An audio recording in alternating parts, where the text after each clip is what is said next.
Et lolo tout le monde, j'espère que vous allez bien et bienvenue dans cette petite vidéo du week-end. Alors on va faire une petite update sur Bitcoin, sur Ethereum, sur Link et vite fait sur Polkadot. Je pense que la vidéo ne durera pas très longtemps parce que il se passe pas grand chose, donc voilà.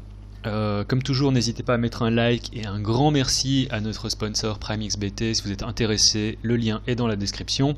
Et comme toujours, on fait un tirage au sort en fin de vidéo. Donc par rapport à la vidéo de la semaine passée,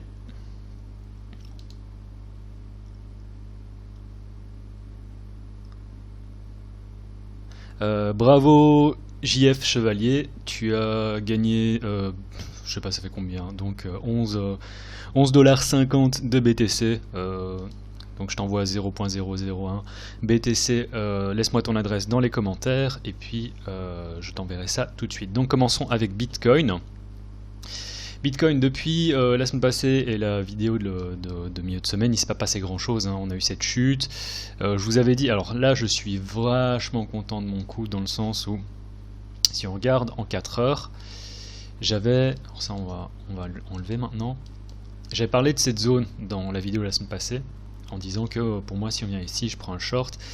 J'étais derrière le PC, j'ai pris un short pile poil à ce, enfin j'avais des ordres de toute façon. Et ensuite on est venu chuter de manière assez conséquente, enfin on peut voir la mèche, on a fait une retrace directement. Alors j'espérais vraiment qu'on allait chercher beaucoup plus bas, donc du coup j'ai pas pris mes profits, j'ai pris des profits ici, profit partiel, et puis je me suis fait sortir quelque part ici. Donc en tout j'ai fait quelque chose de l'ordre de 1.5R, ce qui reste pas mal, mais moi j'espérais véritablement faire des gains qui soient beaucoup plus conséquents. Donc pour le moment, si on regarde on peut regarder en daily, hein. Le weekly, on le regardera dans la vidéo de milieu de semaine ou de début de semaine de la semaine prochaine. Pour le moment, en daily, ce qui se passe, c'est ça je vais enlever. Ce qui m'intéresse pour le moment en daily, c'est véritablement ça. C'est comme on peut voir, hein, ce qui s'est passé depuis la chute qu'on a eu ici, le fake out qu'on a eu ici. C'est qu'en termes de structure de marché sur le journalier, c'est support, on casse le support, on reteste en tant que résistance, ici on a eu un autre support, on casse le support, là on est en train de tester en tant que résistance. Donc si on veut, on peut même carrément placer ça comme ça, et on peut voir qu'on est pile poil dessus, et pour le moment, même si sur l'intraday, on peut voir qu'on a fait un double bottom, qu'on a éventuellement la cassure, on reste toujours sous une résistance en daily. Donc moi, je peux tout à fait me tromper, le scénario que je verrai pour le week-end, alors à voir aussi en fonction de la clôture des différents derivatives, c'est quoi, les contrats futurs sur Deribit et autres, parce que je pense que ils expirent ce week-end. Peut-être qu'ils ont déjà expiré en fait. Bah oui, attends. Bah oui, ils ont expiré, donc on n'a rien eu du tout comme action au niveau des prix. Donc je dis n'importe quoi.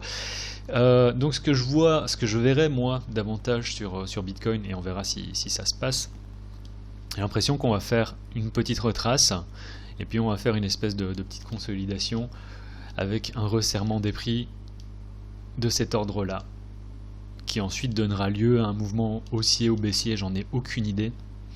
Mais je pense que c'est quelque chose comme ça qui pourrait se passer. Et à partir de ce moment-là, qu'est-ce qui me ferait prendre un long, qu'est-ce qui me prendrait faire un short? Alors le long, bah du coup, position longue, ce serait véritablement passer ici au-dessus, hein. Donc j'en ai déjà parlé la semaine passée. Dans la vidéo de milieu de semaine, pardon. C'est si on revient passer ici, je pense qu'on a toutes les chances de rechercher les 12 000, même si on a une résistance, une résistance en daily ici. Mais pour moi, c'est véritablement une première. Je perds mes mots, le premier jet qui permettra justement de remonter vers les 12 000. D'autant plus que ce qu'on a ici, bon, on a un double top, donc venir chercher ça en tant que target, première target, c'est véritablement pas trop un souci pour moi. Et si on casse ça ici au-dessus, 12 000. Et ce qui me ferait prendre un short, c'est si on a justement une espèce de setup du genre, on vient faire une cassure, donc si on a cette consolidation, donc là c'est hautement spéculatif parce que pour le moment ça ne s'est pas passé. Ce dont je parle c'est un plan, on va voir s'il se passe, si ça tombe.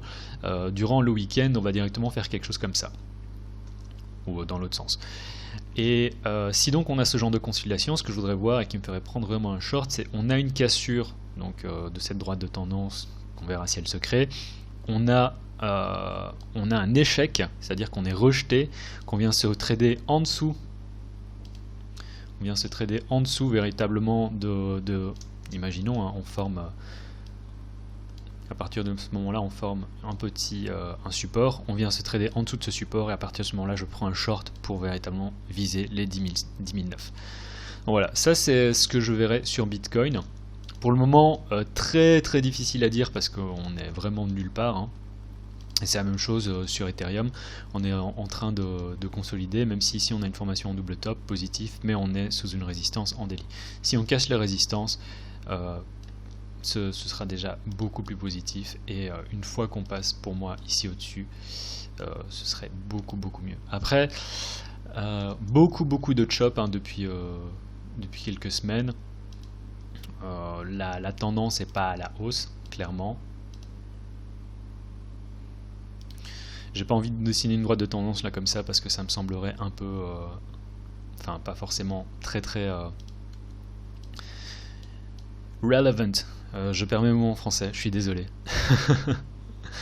Donc Ethereum contre Bitcoin, c'est la même chose, hein. Si on regarde en daily, toujours au sein d'un range, toujours en attente. Si on arrive à casser cette droite de tendance, peut-être qu'on pourrait venir chercher. Alors, droite de tendance, toujours à faire attention, hein, dans le sens où on peut voir support, cassure, retest en tant que résistance.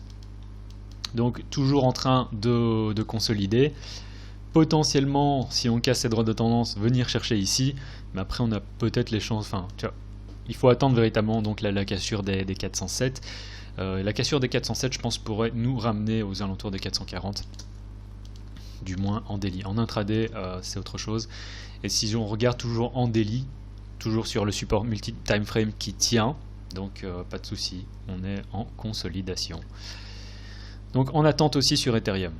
Ethereum, Bitcoin, même chose, hein, sous résistance, sous support, toujours en train de consolider. Ça fait déjà depuis la semaine passée qu'on est en consolidation.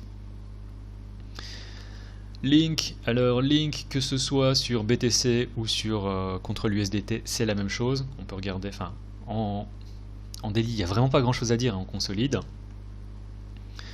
Et en intraday, voilà, on est sur des prix qui sont en train de se resserrer et on attend une cassure.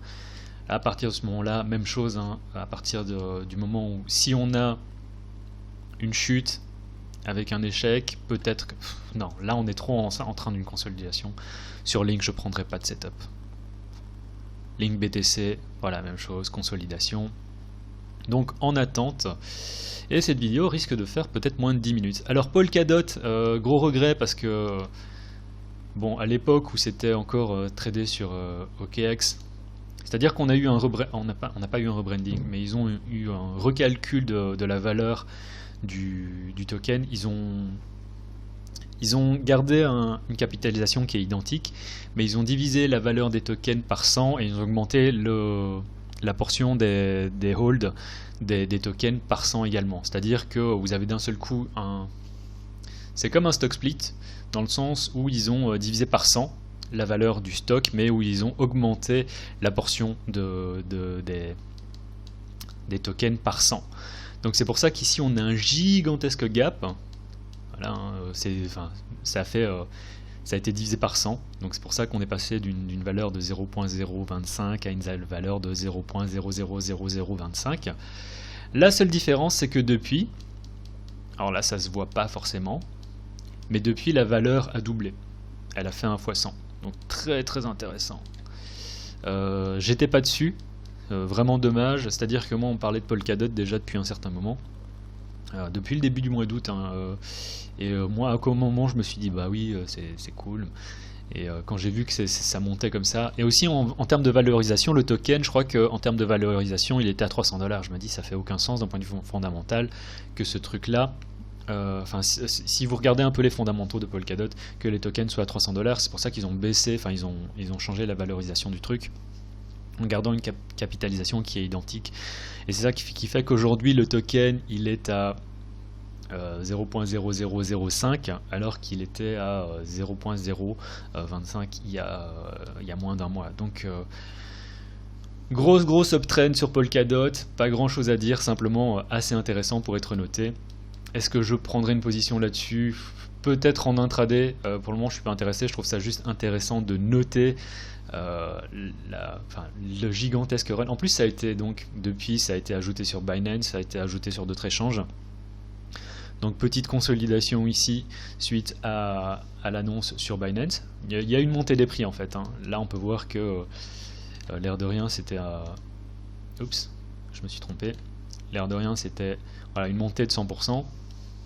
Et suite à la consolidation, il y a encore eu un pump et là ça fait encore une montée de 100%. Donc grosse prise de valorisation pour Polkadot.